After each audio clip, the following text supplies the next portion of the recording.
Bienvenidos a un nuevo episodio de Dossier Criminal.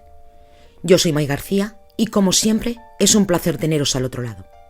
Antes de empezar, quería deciros que si os gusta este tipo de contenido, podéis suscribiros, dejar un like y apoyar este podcast.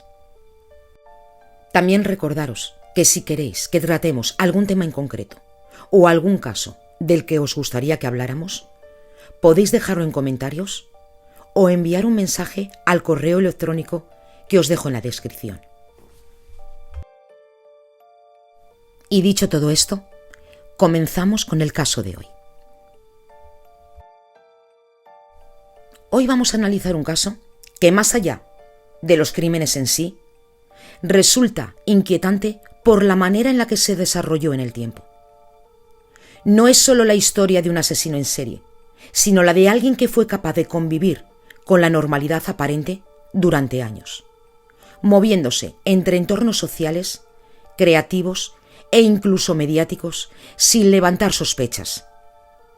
Vamos a contar la historia para entender cómo se construye una doble vida y cómo puede mantenerse durante tanto tiempo sin ser detectada. El protagonista de este caso se llama Rodney Alcalá. Y para entender este caso hay que empezar antes de que su nombre quedara asociado a uno de los casos criminales más inquietantes de Estados Unidos. Alcalá nació en 1943 en San Antonio, Texas. Fue el tercero de 4 hermanos, en una familia de origen mexicano. Durante su infancia, la familia vivía en México y poco después su padre abandonó el hogar.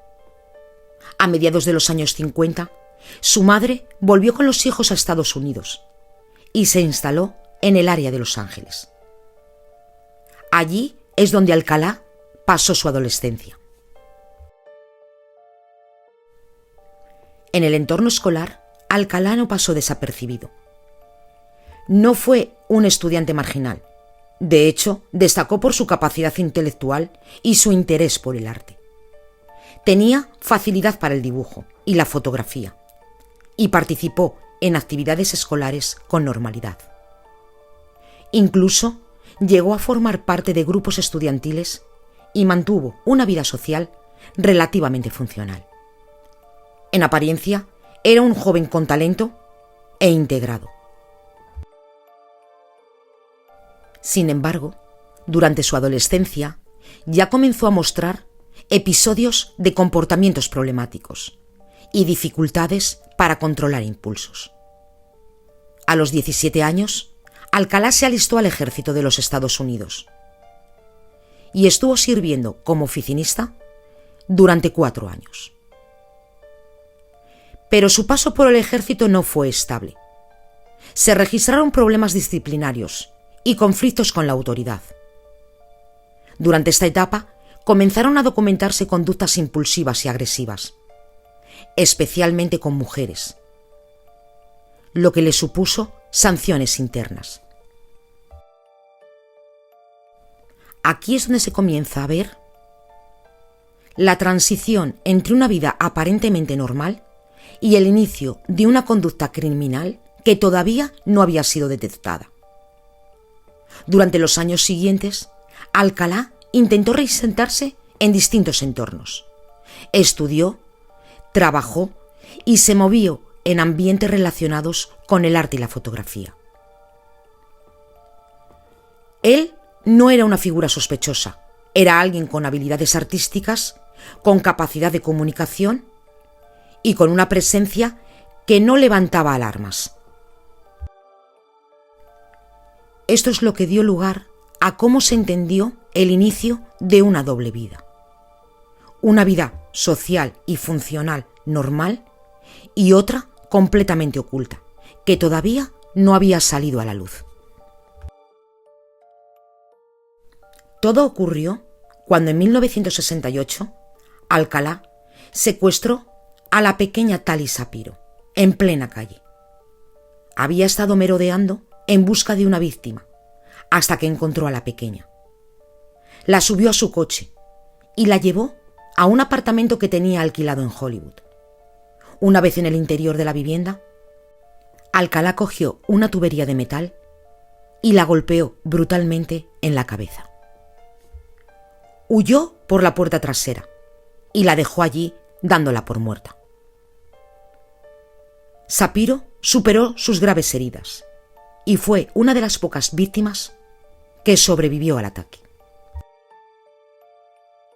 A partir de ahí, Alcalá fue incluido en la lista de los más buscados del FBI. Se mudó a Nueva York y se cambió de nombre, haciéndose llamar John Berger. Se matriculó en la universidad para estudiar cine con Roman Polanski. De hecho, Alcalá fue uno de los alumnos más aventajados del cineasta. Además, dio clases como profesor de arte en un campamento en la región de Nueva Inglaterra durante el verano de 1971. En junio de ese mismo año, Cornelia Mitchell, una azafata de 23 años, fue encontrada estrangulada en su apartamento de Manhattan. Pero en esos momentos la policía no consiguió reunir pruebas para encontrar al culpable. Mientras tanto, las autoridades de California seguían buscando al responsable de la violación de Tali Sapiro. Enviaron un retrato robot del agresor a todas las oficinas de correos. Y 2 niños del campamento reconocieron a su profesor en esa imagen. Este fue inmediatamente detenido y extraditado al estado de California. Durante el juicio y ante la negativa de los padres de Tali de que la niña no testificase, el tribunal condenó a Alcalá a 34 meses de prisión por abuso sexual de menores y no por intento de homicidio en primer grado. Lo registraron como delincuente sexual y tras 17 meses obtuvo la libertad condicional. Menos de 2 meses después de salir de prisión, fue arrestado por agredir a una niña de 13 años, identificada como Julie. Por esta violación fue enviado nuevamente a prisión hasta 1977. Y una vez más, Alcalá salió en libertad condicional después de cumplir 2 años. Tras salir de prisión, Alcalá volvió a asesinar. Esta vez su víctima fue Ellen Jane Hoover, de 23 años. Ellen desapareció esa misma semana, y aunque su desaparición tuvo una gran repercusión, ya que su padre era el dueño de un famoso club nocturno, la policía no tenía sospechosos. Alcalá enterró el cuerpo de Ellen y se encontró un año después. Y no fue hasta el año 2012 que fuera acusado del crimen. La tecnología de ADN había avanzado lo suficiente como para vincularlo con el asesinato. Y para entonces, la policía también sabía que había usado un alias durante todos estos años. La prueba definitiva que ayudó a conocer al asesino fue que Ellen había anotado en su calendario una reunión con un tal John Berger el día de su desaparición. En 1979, Alcalá apareció en un programa de televisión muy popular en Estados Unidos, el llamado Juego de las Citas. El formato del programa consistía en que una mujer debía elegir entre 3 hombres sin verlos, basándose únicamente en sus respuestas a una serie de preguntas. Alcalá se presentó al casting como cualquier otro aspirante. En ese momento, él todavía no era una figura pública asociada a crímenes. Había tenido antecedentes, pero no eran conocidos por el gran público.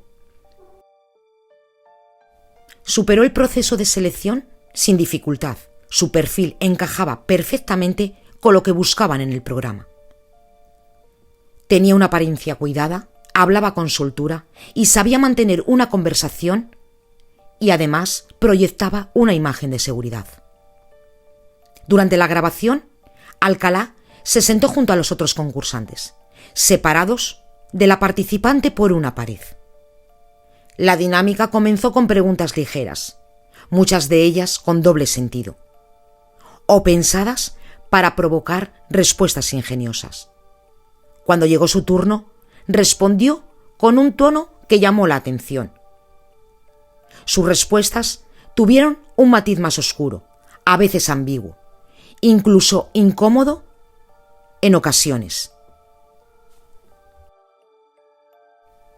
Y al final del programa, la participante, Cheryl Bradway, tuvo que elegir entre los 3 hombres. Y eligió a Rodney Alcalá. En ese momento, Alcalá se levantó, sonrió y salió a su encuentro como el ganador del concurso. Todo seguía el guión habitual del programa. Habían ganado una cita que se llevaría a cabo fuera de las cámaras. Tras el programa, y ya sin cámaras y en un entorno más privado, Cheryl tuvo un primer contacto real con él. Y fue entonces cuando su percepción cambió. Algo en la actitud de Alcalá le resultaba inquietante. No supo concretar un motivo exacto, pero sí describió una sensación clara de incomodidad. Su forma de comportarse o su manera de interactuar le generaron rechazo. Y entonces tomó una decisión y fue rechazar la cita. Ni el programa de televisión ni la propia Cheryl podían imaginarse que tenían delante a un asesino en serie. Ya en los años 70, en California, empezaron a aparecer más víctimas que posteriormente se vincularon a él. Jill Barkow, de 18 años, fue asesinada en 1977. Su cuerpo fue encontrado en una zona de bosque en Los Ángeles. En ese momento, el caso no se pudo resolver. Ese mismo año, Georgia, de 27 años, fue encontrada muerta en su apartamento en Malibú. Su caso presentaba similitudes en el modo en que se había producido el crimen, pero nuevamente no se pudo establecer una conexión.